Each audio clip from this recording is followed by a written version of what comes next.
तो आज की वीडियो में हम आगे का पार्ट डिस्कस करते हैं जो कि है आइडियल और नॉन आइडियल सॉल्यूशंस के बारे में। तो आइडियल और नॉन आइडियल सॉल्यूशंस तीन कैटेगरी के बेसिस पे हम डिफ़ाइन करते हैं। पहला तो होता है रोल्स लॉ और दूसरा होता है डेल्टा एच मिक्सिंग, तीसरा है डेल्टा वी मिक्सिंग। ठीक है, डेल्टा एच मिक्सिंग का मतलब है एंथैल्पी ऑफ मिक्सिंग की, और वॉल्यूम डेल्टा वी मिक्सिंग होता है volume after mixing the solution. वो क्या चेंजेस रहेंगे वो हम कंसीडर करेंगे। तो रोल्स लॉ जैसे कि हमने डिस्कस किया था पिछले वीडियो के अंदर, तो रोल्स लॉ क्या था कि जो पार्शियल प्रेशर है गैसेस का वो डायरेक्टली प्रोपोर्शनल किसके होगा, मोल फ्रैक्शन के।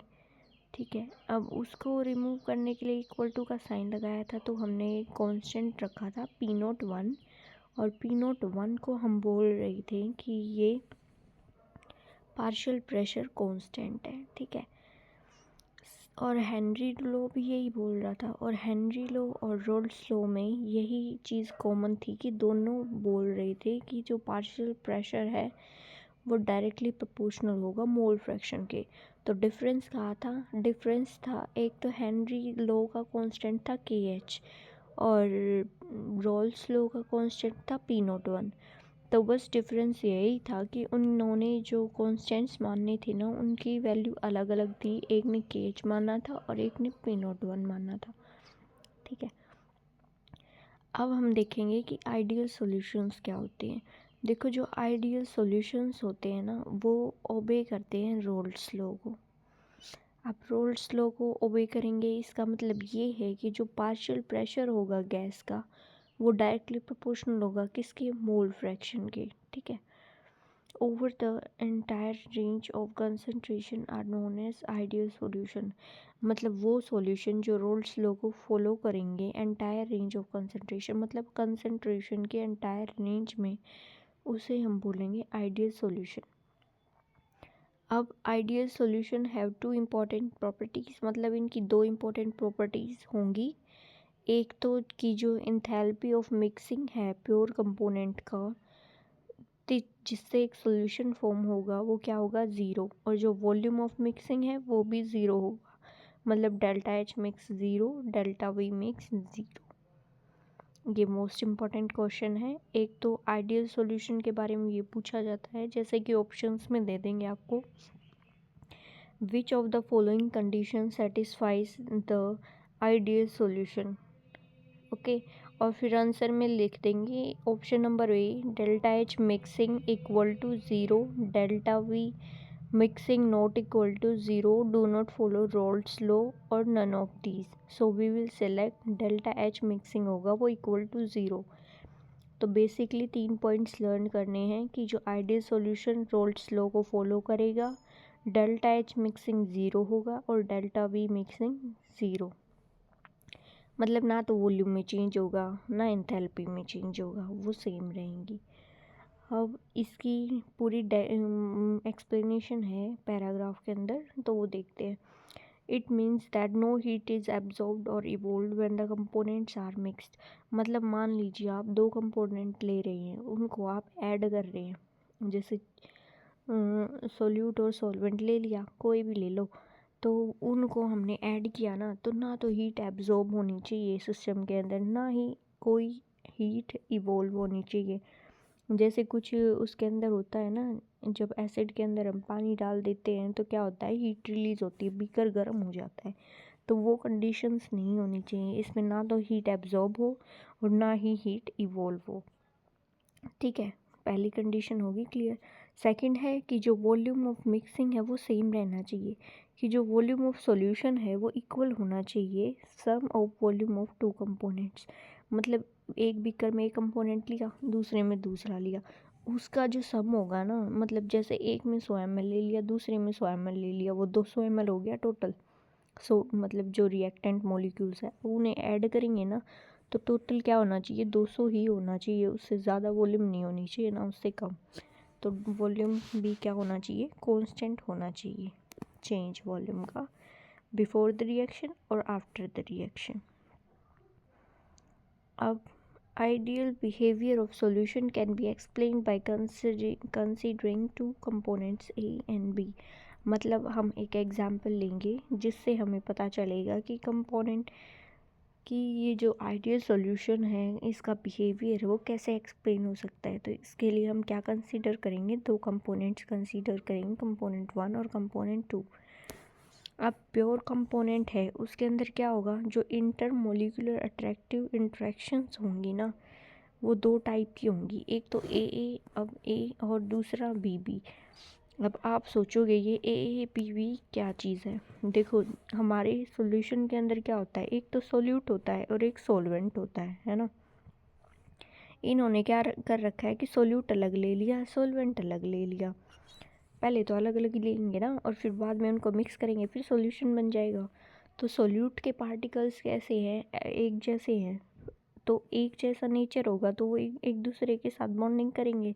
और बी सॉल्वेंट के पार्टिकल एक जैसे हैं तो वो भी आपस में बॉन्डिंग करेंगे। फॉर एग्जांपल हम फ्रेंड्स हैं दो, ठीक है, एक सर्कल जिसमें है कि सारे मस्तीखोर फ्रेंड्स हैं, दूसरा सर्कल ऐसा जो बिल्कुल शरीफों का है।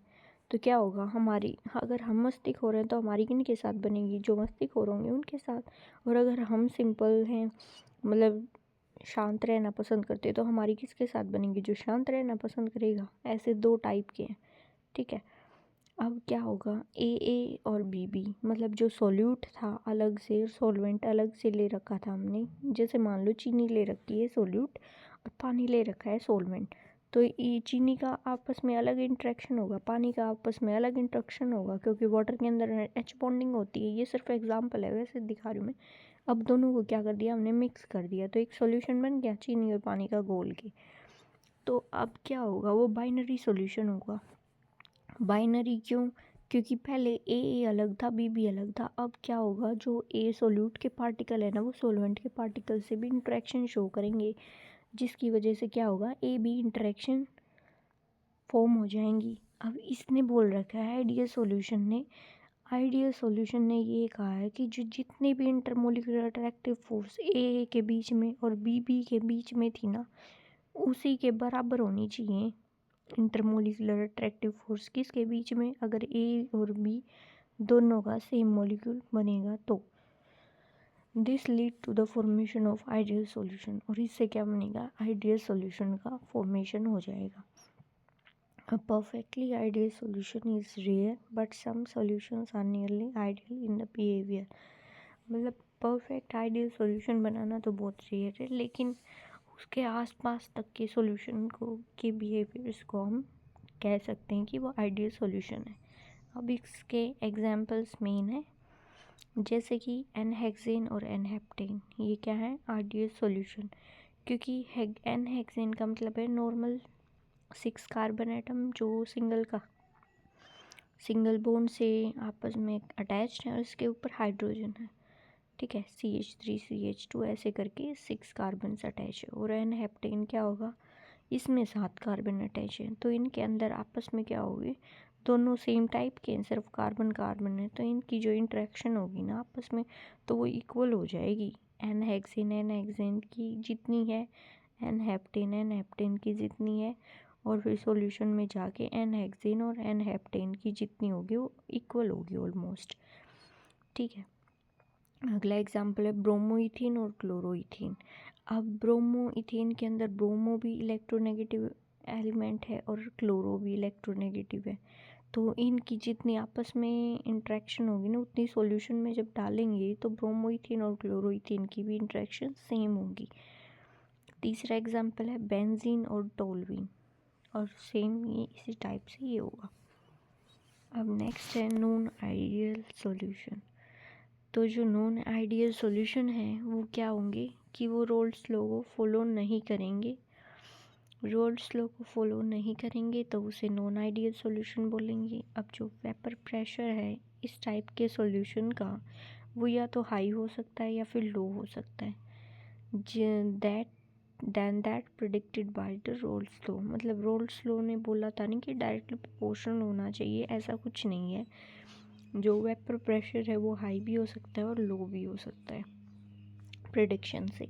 अगर वेपर प्रेशर हाई गया तो उसे पॉजिटिव डेविएशन बोला जाएगा, अगर लो गया तो नेगेटिव डेविएशन बोला जाएगा रोल्स लॉ से। अब जो प्लॉट है वेपर प्रेशर का वो फंक्शन किसका होगा, हमेशा मोल फ्रैक्शन का for such solution in solutions के लिए। The cause for this deviation lie in the nature of interaction at the molecular level. मतलब किस वजह से हुआ है इंट्रैक्शन, सिंपल सी बात है, हमारा शुरू से ही किस चीज़ पे चल रहा है, इन जो कि आपस में फोर्सेस होंगी, सोल्यूट सोल्यूट सॉल्वेंट सॉल्वेंट, और उसके बाद दोनों मिक्स होंगे तो उनके बीच में सोल्यूट सोल्यूट सॉल्वेंट मॉलिक्यूल्स के बीच में, तो ये सारा मैटर है इस चीज़ का। तो जो कोज फॉर दिस डेविएशन लाइन, मतलब किस चीज़ पे डेविएशन डिपेंड कर रहा है, वो कर रहा है नेचर ऑफ इंटरेक्शंस पे।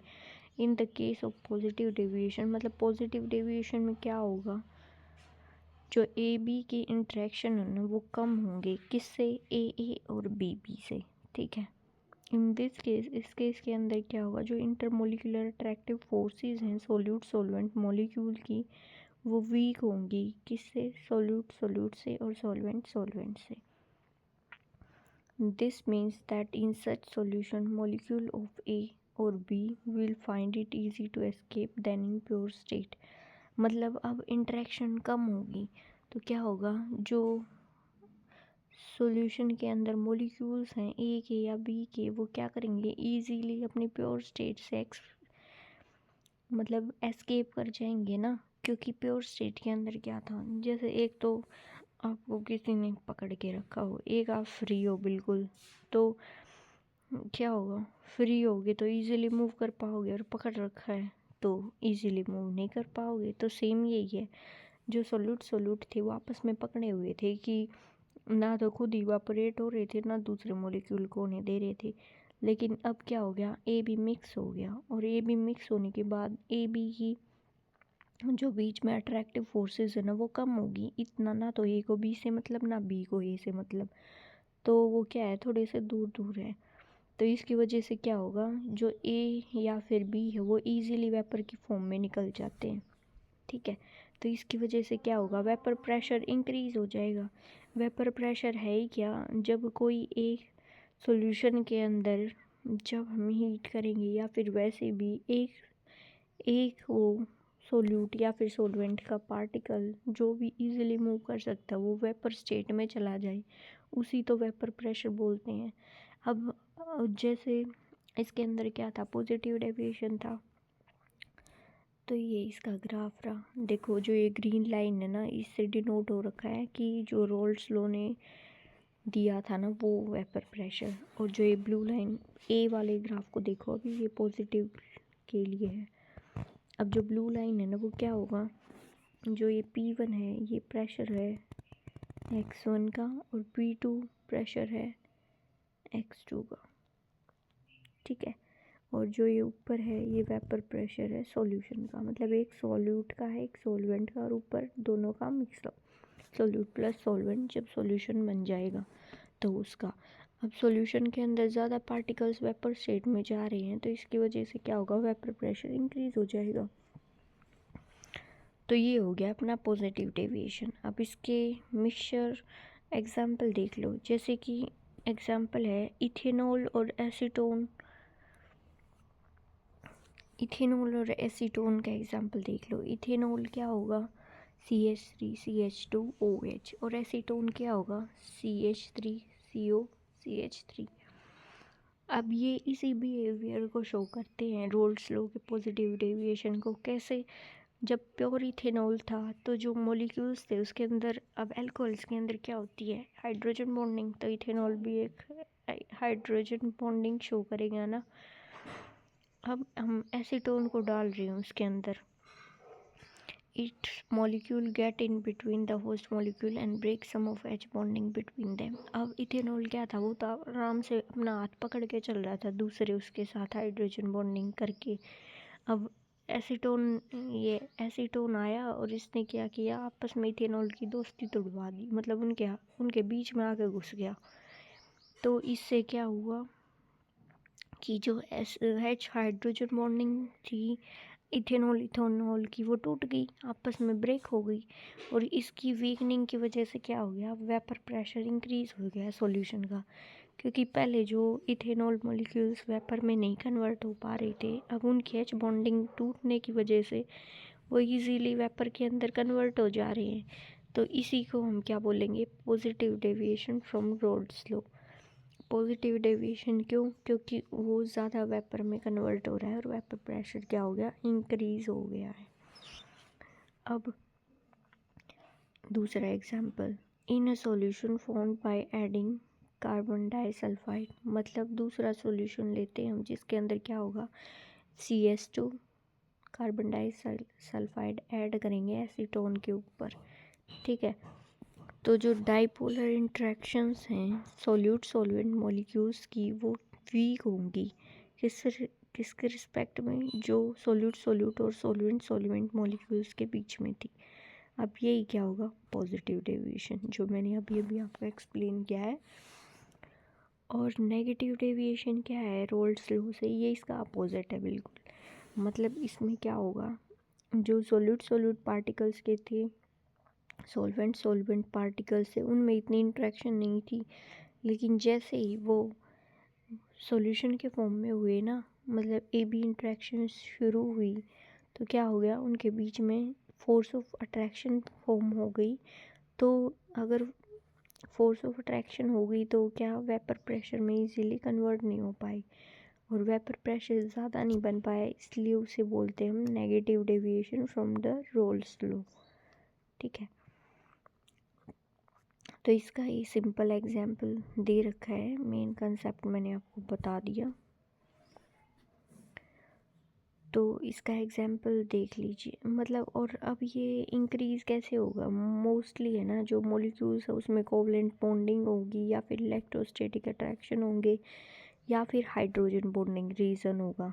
तो इसके अंदर क्या होगा कि जो पहले जो मॉलिक्यूल था ना, उसके अंदर कोई इंट्रैक्शन नहीं थी आपस में ज़्यादा। अब जैसे क्लोरोफॉर्म हो गया CHCl3, वो दो क्लोरोफॉर्म आपस में इतनी ज़्यादा बॉन्डिंग नहीं कर रहे थे, और एसीटोन के मॉलिक्यूल भी आपस में कोई बॉन्डिंग नहीं कर रहे थे।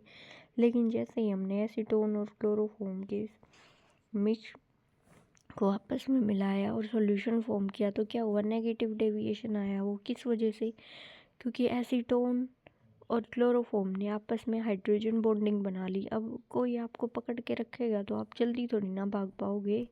एक आप फ्री हो तो आप इजीली भाग सकते हो, एक आपको कोई पकड़ ले तो कैसे भागोगे आप, मुश्किल होगा ना।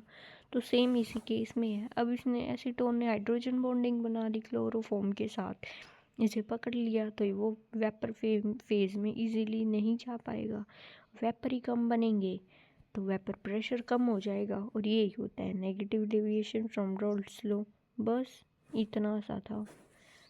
इसके एग्जाम्पल्स मेन है, बस उन पे ज़्यादा फोकस रखना, और कंसेप्ट तो बता ही दिया। अगर सॉल्यूशन में इंट्रैक्शन ज़्यादा होंगे तो वेपर कम बनेंगे, उसे नेगेटिव डेविएशन बोल देंगे। नेगेटिव क्यों, क्योंकि वेपर कम बन रही है और वेपर प्रेशर डिक्रीज़ हो रहा है। पॉजिटिव इसलिए क्योंकि वेपर प्रेशर क्या हो रहा है, इंक्रीज़ हो रहा है, क्योंकि इंट्रैक्शन कम हो रहे थे AB के, ठीक है। ये केमिस्ट्री हमेशा डेली लाइफ से रिलेट करके चलोगे ना, वो अच्छा है। This decrease the escaping tendency of molecules from component, मतलब H बॉन्डिंग की वजह से क्या हुई है, एस्केपिंग टेंडेंसी कम हो गई है, कंसिक्वेंटली जो वेपर प्रेशर डिक्रीज हो गया। Some liquid on mixing form azeotropes, मतलब कुछ लिक्विड आपस में मिक्स करने पे क्या फॉर्म करते हैं, एजियोट्रोप्स। अब ये क्या चीज़ है एजियोट्रोप्स, ये देखते हैं। विच आर बाइनरी मिक्सचर, मतलब एजियोट्रोप क्या होंगे, बाइनरी मिक्सचर होंगे, जिस बाइनरी मतलब दो कंपोनेंट जिसमें हो having same composition in liquid and vapour phase, मतलब इनकी क्या होगी, लिक्विड के अंदर भी और वेपर फेज के अंदर भी कंपोजिशन क्या होगी, सेम होगी, और बॉयल करेंगे किस पे, कांस्टेंट टेम्परेचर पे, ठीक है। एजियोट्रोप क्या है, बाइनरी मिक्सचर हैं, सेम कंपोजिशन होगा लिक्विड और वेपर फेज के अंदर, और बॉयल करेंगे कांस्टेंट टेम्परेचर पे। In such case, it is not possible to separate the component by fractional distillation.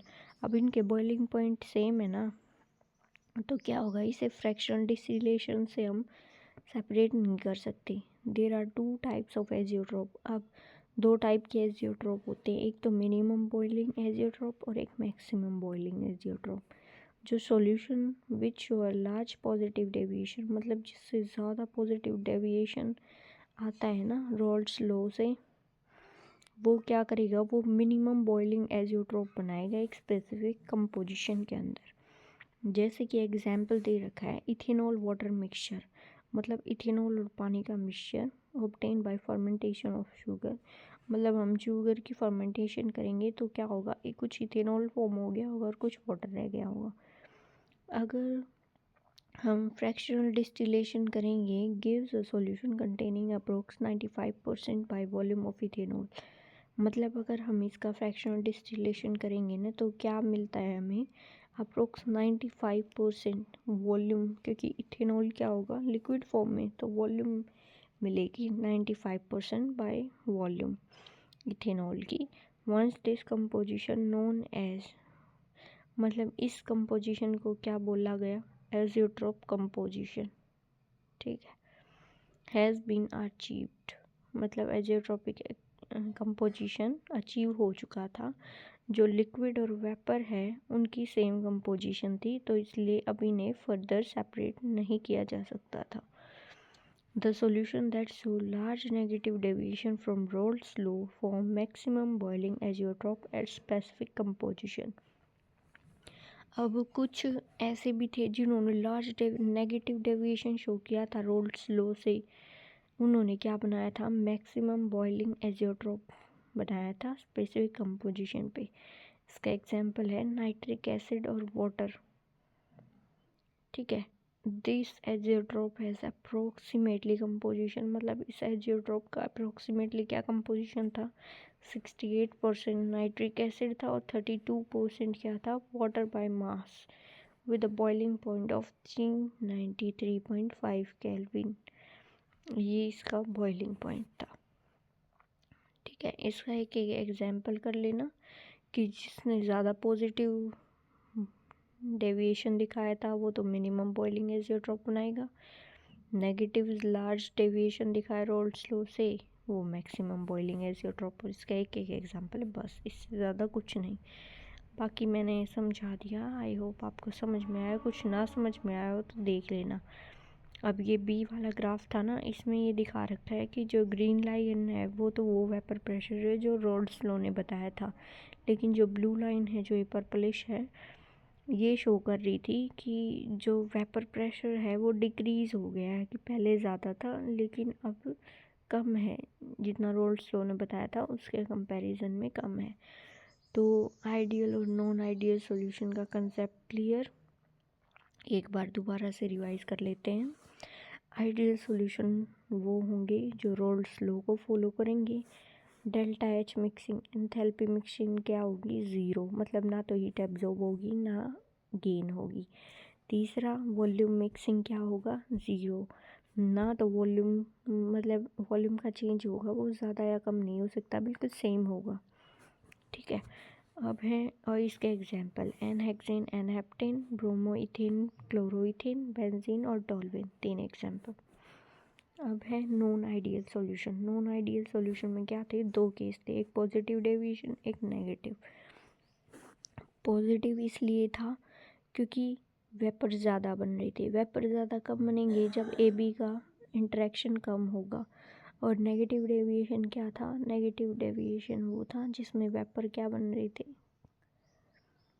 क्या बोला मैंने, ए बी पॉजिटिव डेविएशन। तो पॉजिटिव डेविएशन क्या होगा, जिसके वेपर प्रेशर ज़्यादा हो जाएगा। वेपर प्रेशर ज़्यादा कैसे होगा, जब वेपर ज़्यादा बनेंगे और ए बी इंटरेक्शन क्या होगा, कम। नेगेटिव डेविएशन में क्या होगा, वेपर प्रेशर कम, क्योंकि वेपर कम बन रही है और इंटरमोलिकुलर फोर्सेस ए बी के बीच में ज़्यादा है। तो ये था आपका ओवरऑल आइडियल सॉल्यूशन और नॉन आइडियल सॉल्यूशन। ये इम्पोर्टेंट टॉपिक है, आई होप। और कमेंट करना कमेंट सेक्शन में, समझ में आया क्या पॉइंट रहा या नहीं रहा, ठीक है। Thank you.